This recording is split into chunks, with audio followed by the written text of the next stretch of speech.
빌려준 돈을 못 받고 있거나 전세 사기를 당해서 임대차 보증금을 못 받고 있거나 내 권리를 찾기 위한 가장 필수적인 과정이 바로 민사소송 절차. 안녕하세요. 저는 법무법인 YK 이현희 변호사입니다.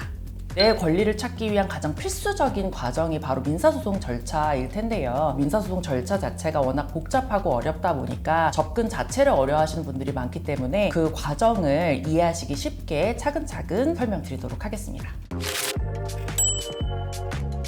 민사소송이 뭔지를 이해하는 거는 내가 지금 겪고 있는 분쟁이 어떤 것인지를 이해하는 것부터 시작이 돼야 됩니다. 우리가 흔히 사인 간의 다툼이라고 표현을 하는데 국가가 일방 당사자인 것이 아니라 당사자와 당사자, 개인과 개인 사이에 문제를 해결하는 절차라고 이해를 하시면 좋을 것 같습니다. 분쟁의 유형이 확인이 됐다면 소장을 작성을 해서 제출하는 절차로 넘어가게 됩니다. 가장 처음에는 당사자의 인적사항이 들어가는 부분이 작성을 하게 됩니다. 당사자의 이름, 주민번호, 주소, 연락처까지도 기재가 되면 좋고 내가 누구인지, 권리를 찾고자 하는 상대방이 누구인지에 대해서 특정을 하는 과정이기 때문에 굉장히 정확하게 기재가 돼야 됩니다. 주민등록번호를 기재하지 않아도 되는 청구들이 많이 있는 상황이라서 100% 기재는 안 하셔도 되기는 하는데 나중에 집행을 하시려면은 주민번호를 꼭 기재하셔야 됩니다. 사실조회나 여러 가지 방법들을 통해서 조회하는 방법이 있기 때문에 모른다고 해서 무조건 포기하실 일은 절대 아니고 상대방에 대해서 알고 있는 일말의 정보들을 가지고 상담을 받게 되시면은 변호사님들이 상대방 인적 정보를 확인할 수 있고 또 소송 절차를 통해서 특정할 수 있는 방법들에 대해서 안내를 또 해주실 테니까요. 너무 바로 포기하지 마시고 상대방에 대해 알고 있는 모든 정보들을 다 모아서 가져오시면 될 것 같습니다.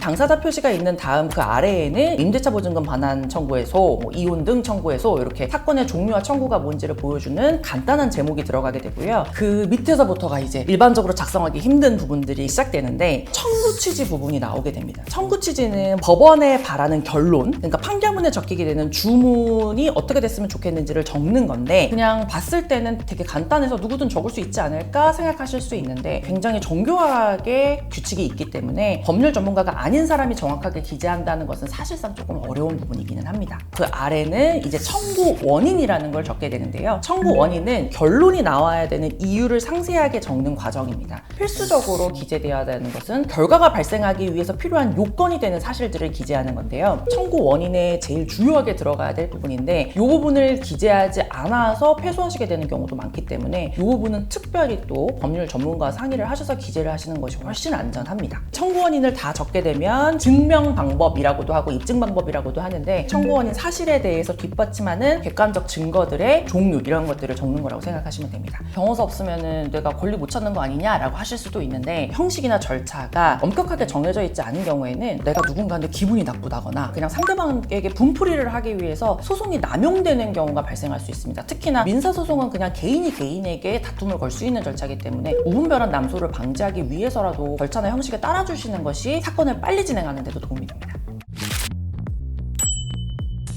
이제 소장을 접수하는 과정이 될 텐데요. 크게 두 가지로 소장을 제출하게 됩니다. 직접 제출하는 방법, 전자소송을 통해서 제출하는 방법이 있는데 최근에는 압도적으로 전자소송을 하는 양이 많다고 이해하시면 되고요. 소장을 접수를 하고 나면 법원에서 그 소장 부본이라는 것을 상대방, 피고에게 송달하는 작업이 진행이 되게 되는데요. 우체부 분들을 통해서 직접 당사자가 받거나 아니면 가족들이 받거나 법에 정해져 있는 송달을 확인할 수 있는 사람이 받아야 합니다. 상대방 특정이 정확하게 돼 있다. 특히 주소가 정확하다라고 하는 경우에는 보통 1, 2주 안에는 송달이 된다라고 보시면 되고 당사자가 현장에 없는 경우들이 있기 때문에 평일이 아닌 때로 송달을 할 수 있게 하는 거를 또 몇 번 정도 한 다음에 그것도 되지 않으면 최후적으로 이제 공시송달이라는 제도가 있습니다. 최초 공시송달은 개시가 되고 2주가 지나면 송달의 효력이 발생한다라고 이해하시면 될 것 같습니다.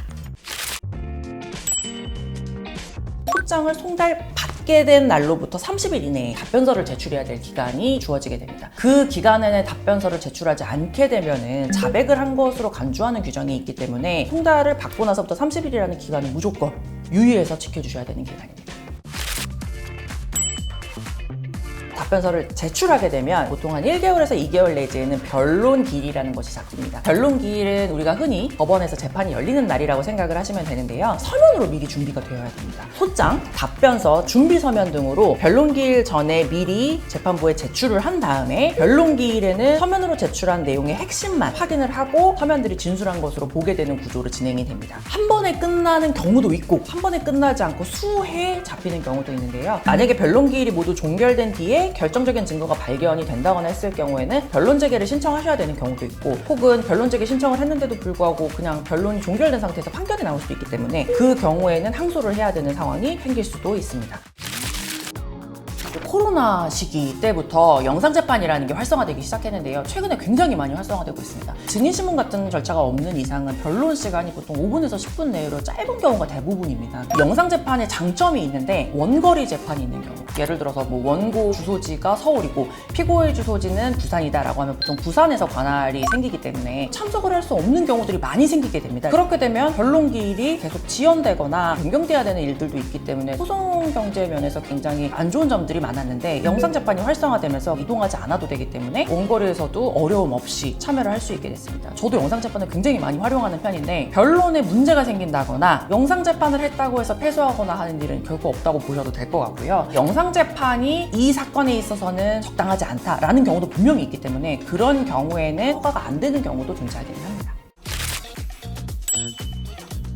변론 기일이 종결되게 되면은 한 달, 두 달 내에 선고 기일이 잡히게 됩니다. 선고 기일은 판결이 내려지는 날인데요. 민사 선고 기일에는 보통 당사자가 출석하지 않으셔도 됩니다. 판결문을 언제 받아볼 수 있을지가 좀 중요한데 선고 기일 뭐 하루 내지 이틀 내에 전자소송 시스템에서 바로 확인이 가능하시고요. 판결문 정보는 우편으로 받으실 수도 있고 전자소송을 통해서 받으실 수도 있고 법원에서 직접 교부를 해서 수령하시게 되는 방법도 있습니다.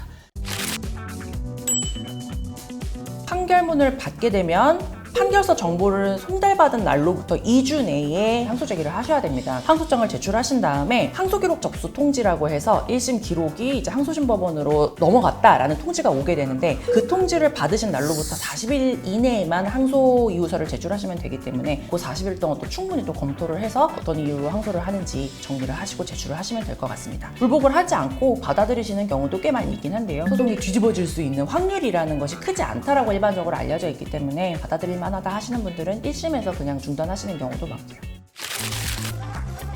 판결이 크게 두 가지 중요한 효력이 있습니다. 첫 번째로 기판력이라는 건데 기판력은 아무도 이 판결을 뒤집을 수 없다. 그리고 강제력, 집행력이라고도 할 수 있는 건데 강제로 상대방이 이행을 하게 만드는 힘이 생기기 때문에 판결의 효과가 어마어마합니다. 너무 억울한 것이 있으시다고 하더라도 감정으로 다투는 것이 아니라 이 요건 사실에 맞는 이런 객관적인 증거가 있습니다 라는 것으로 해서 사실로 다투어야 되는 과정이라고 이해하시는 게 좋을 것 같습니다. 민사소송에 대해서 이 정도의 구조, 절차, 왜 그런지에 대해서 이해가 있으시게 된다면은 소송을 준비하시는 데 큰 도움이 될 수 있기 때문에 이번 영상이 그런 면에서 좀 유익하셨으면 좋겠습니다.